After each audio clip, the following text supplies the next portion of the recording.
देश की ग्रामीण अर्थव्यवस्था को आगे बढ़ाने के लिए गोबर्धन पोर्टल ऐप का हुआ शुभारंभ।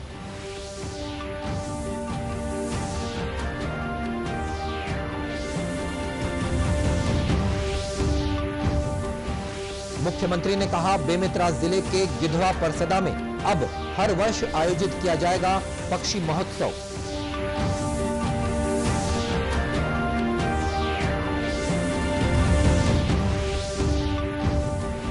राष्ट्रीय महिला आयोग ने छत्तीसगढ़ पुलिस को कोरोना महामारी के दौरान मरीजों और प्रवासी मजदूरों की मदद के लिए किया सम्मानित।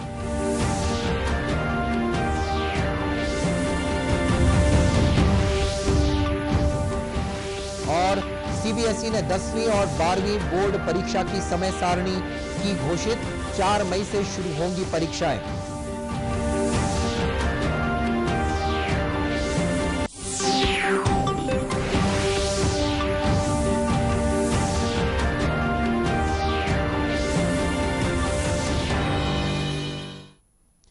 नमस्कार, आप देख रहे हैं दूरदर्शन समाचार। मैं हूं मनीष अहलूवालिया और अब समाचार विस्तार से। देश की ग्रामीण अर्थव्यवस्था को आगे बढ़ाने के लिए आज गोबर्धन पोर्टल ऐप का शुभारंभ किया गया। केंद्रीय कृषि मंत्री नरेंद्र सिंह तोमर, पेट्रोलियम मंत्री धर्मेंद्र प्रधान, पशुपालन मंत्री गिरिराज सिंह, जल शक्ति मंत्री गजेंद्र सिंह शेखावत और जल राज्य मंत्री रतनलाल कटारिया ने आज संयुक्त रूप से गोबर्धन एकीकृत वेब पोर्टल का शुभारंभ किया। इसके माध्यम से देश भर में गोबर संबंधी कार्यों की प्रगति पर निगरानी रखी जाएगी। ये जैविक ठोस अपशिष्ट प्रबंधन के लिए स्वच्छ भारत अभियान के दूसरे चरण का एक महत्वपूर्ण घटक है।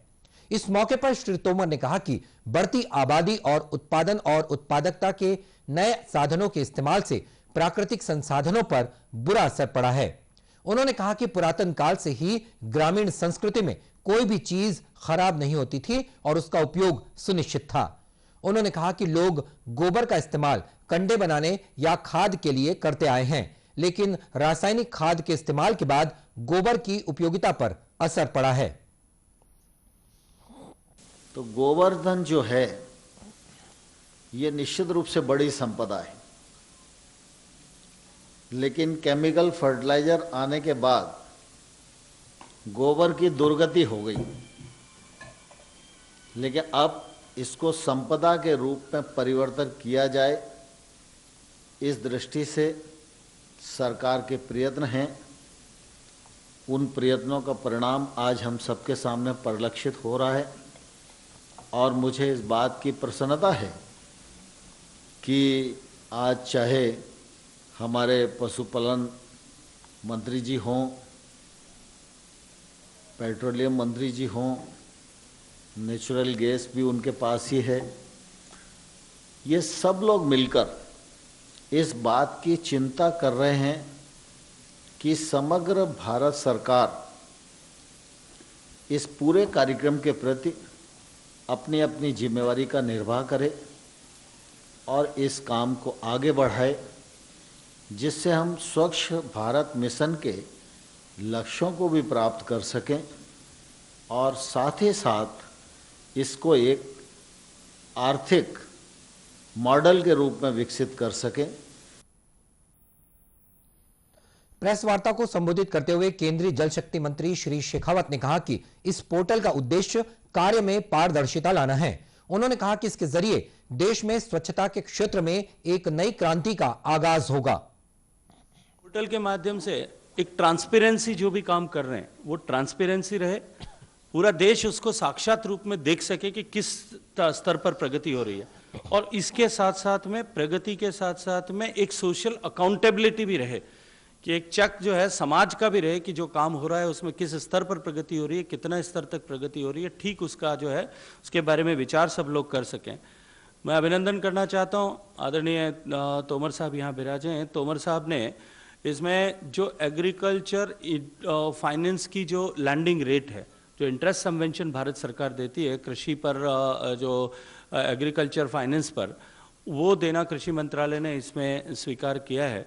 और अब जो है कम लागत पर इस तरह के प्लांट्स को चालू करने के लिए और जिस इस दिशा में काम जो हुआ है उसको पूरा करने के लिए और अधिक गति प्रदान करने के लिए, इसको और ज़्यादा वायबल बनाने के लिए वो फाइनेंस फैसिलिटी मिलेगी।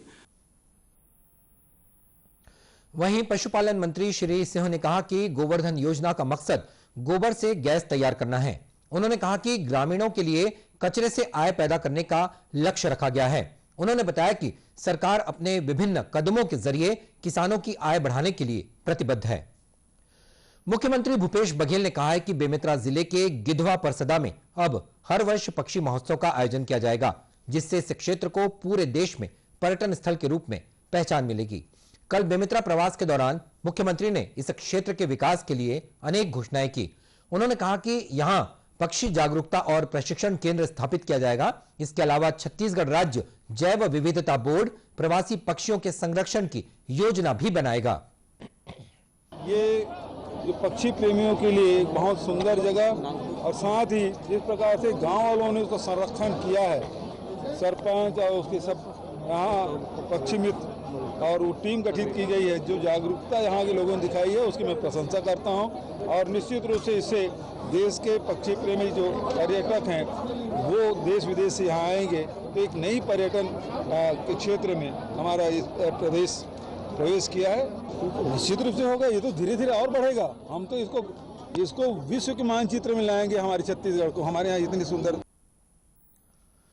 मुख्यमंत्री गिधवा परसदा जलाशय में इस वर्ष पहली बार आयोजित हमर चिरई हमर चिन्हारी पक्षी महोत्सव के समापन कार्यक्रम में शामिल हुए। पक्षी वैज्ञानिकों के अनुसार ठंड के मौसम में हर साल इस क्षेत्र में करीब 150 प्रजाति के पक्षियों का आगमन होता है। इसे देखते हुए इस बार यहां 3 दिवसीय पक्षी महोत्सव का आयोजन किया गया है। राष्ट्रीय महिला आयोग द्वारा छत्तीसगढ़ पुलिस को कोरोना महामारी और लॉकडाउन के दौरान मरीजों और प्रवासी मजदूरों की मदद करने के लिए सम्मानित किया गया है। नई दिल्ली में आयोजित समारोह में केंद्रीय पर्यावरण मंत्री प्रकाश जावड़ेकर ने यह सम्मान प्रदान किया। अतिरिक्त पुलिस अधीक्षक पूजा अग्रवाल ने छत्तीसगढ़ पुलिस की प्रतिनिधि के तौर पर यह पुरस्कार ग्रहण किया। वापसी के बाद सुश्री अग्रवाल ने राज्य के पुलिस महानिदेशक डीएम अवस्थी से भेंट कर उन्हें यह अवार्ड सौंपा। श्री अवस्थी ने सम्मान प्राप्त होने पर पुलिस कर्मियों को अपनी शुभकामनाएं दी हैं। वहीं नई दिल्ली में आयोजित इस समारोह में सभी राज्यों के महिला आयोग के अध्यक्षों का भी सम्मान किया गया। इसमें राज्य महिला आयोग के अध्यक्ष डॉक्टर श्रीमती किरणमयी नायक भी प्रतिनिधि मंडल के साथ शामिल हुई। कार्यक्रम के दौरान श्री जावड़ेकर और श्रीमती नायक के बीच छत्तीसगढ़ में महिलाओं को न्याय दिलाने की दिशा में किए जा रहे प्रयासों के बारे में चर्चा हुई। केंद्रीय माध्यमिक शिक्षा बोर्ड सीबीएसई की 10वीं और 12वीं बोर्ड परीक्षाओं की तिथियों की घोषणा कर दी गई है। केंद्रीय शिक्षा मंत्री रमेश पोखरियाल निशंक ने कल बोर्ड परीक्षाओं की समय सारणी जारी की। इसके अनुसार 10वीं और 12वीं की परीक्षाएं 4 मई से शुरू होंगी। जारी समय सारणी के अनुसार इन परीक्षाओं की शुरुआत भाषा के पर्चों के साथ होगी। मुख्य विषयों की परीक्षाएं 6 मई से होंगी। अंतिम परीक्षा आगामी 11 जून को आयोजित की जाएंगी। कक्षा 12वीं की परीक्षा 2 पालियों में होगी। पहली पाली सुबह 10:30 से 1:30 बजे तक और दूसरी पाली दोपहर 2:30 बजे से शाम 5:30 बजे तक होगी। और खबरों का सिलसिला आगे भी जारी रहेगा। फिलहाल वक्त है एक छोटे से ब्रेक का।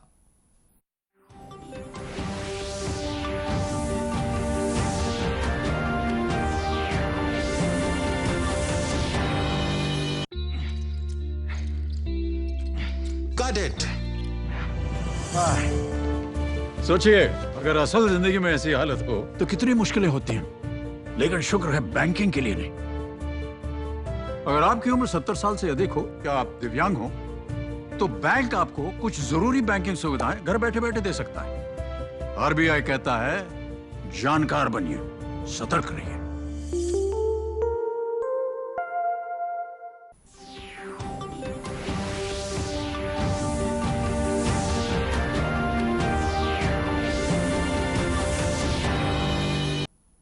और ब्रेक के बाद एक बार फिर स्वागत है आपका दूरदर्शन समाचार में। देश में 41,38,000 से अधिक लोगों को अब तक कोरोना के टीके लगाए जा चुके हैं। बीते 24 घंटों के दौरान 1,88,000 स्वास्थ्य कर्मियों का टीकाकरण किया गया।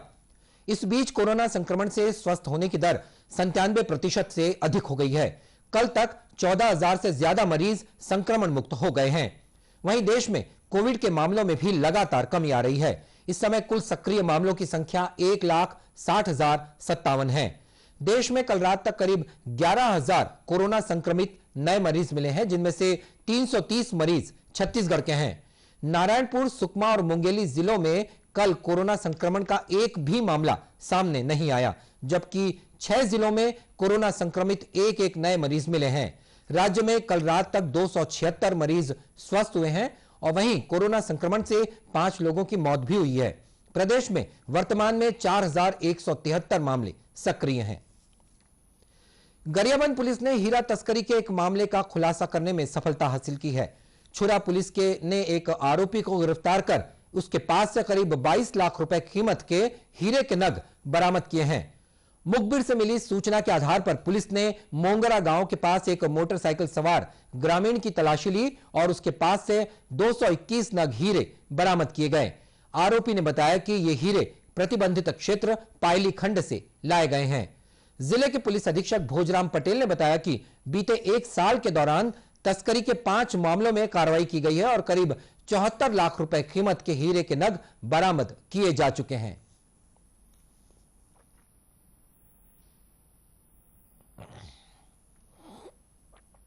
अभी तक हमारे गरियाबंद पुलिस में जब से हम लोगों ने डायमंड के क्षेत्र में कार्रवाई किया है तो अभी तक की सबसे बड़ी कार्रवाई है कि एक साथ हम लोगों ने टोटल 221 नग हीरे जब्त किए हैं और पिछले इस मतलब लगभग 1 साल के भीतर में अभी तक हम लोगों ने 573 नग हीरे जब्त कर लिए हैं। 221 नग हीरे की कीमत करीबन 22,10,000 रुपये है और 573 नग हीरे जो अभी तक जब्त हो चुके हैं, अगर हम देखें तो 74,60,000 के आसपास उसकी कीमत है।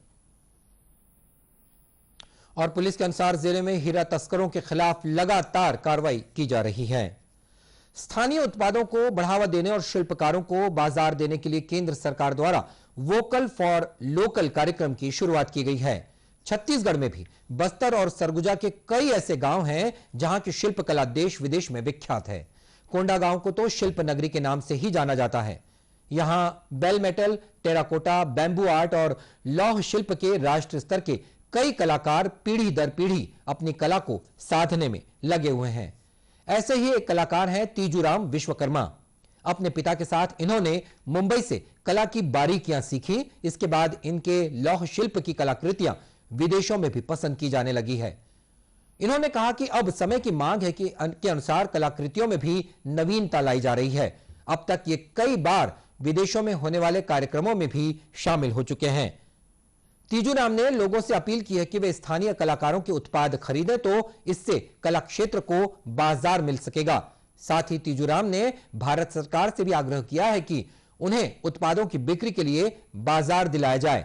सरकार माध्यम से खरीदी हो ताकि गांव के हुनर को बाहर लाया जा सके। हमें मार्केट चाहिए, सबसे बड़ा दिक्कत हमें मार्केट की है। हम ये डिमांड करते हैं कि हमारे लिए या फिर गवर्नमेंट की जो एम्पोरियम होती हैं बड़े शहरों में, वो हर बड़े महानगर में एम्पोरियम हो। हमारी कलाकृति को गवर्नमेंट के थ्रू परचेसिंग हो और हमारी कलाकृति जो गांव की हुनर है वो बड़े शहरों तक जाए और वहाँ पे जो गवर्नमेंट का एम्पोरियम हो वहाँ पे सेल हो, क्योंकि जो दिखता है वो बिकता है। हम गांव की हुनर को हम गांव में नहीं रख सकते, हमें गांव की हुनर को बाहर लेके जाना चाहिए गवर्नमेंट को और वहां पे हमारी कलाकृति को बिकना चाहिए। कोंडागांव के ही एक और लौह शिल्पी हैं तातीराम। ये कलाकार अपनी कलाकृति बनाने से पहले उसे दिमाग में उकेरते हैं, इसके बाद इसके तकनीकी पक्ष पर ध्यान देकर कला को सजीव रूप देते हैं। तातीराम अब तक देश के कई क्षेत्रों में अपनी कला का प्रदर्शन कर चुके हैं। आगे भी वे अपने काम को बढ़ाना चाहते हैं, लेकिन उनका कहना है कि बैंक से ऋण मिलने में होने वाली दिक्कतों से वे जूझ रहे हैं।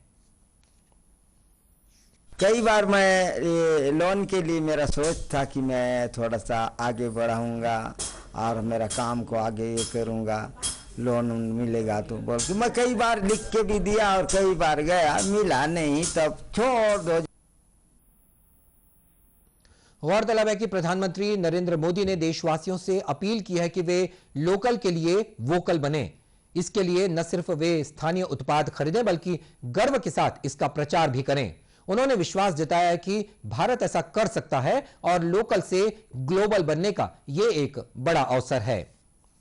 और इसी के साथ यह समाचार बुलेटिन समाप्त हुआ। नमस्कार।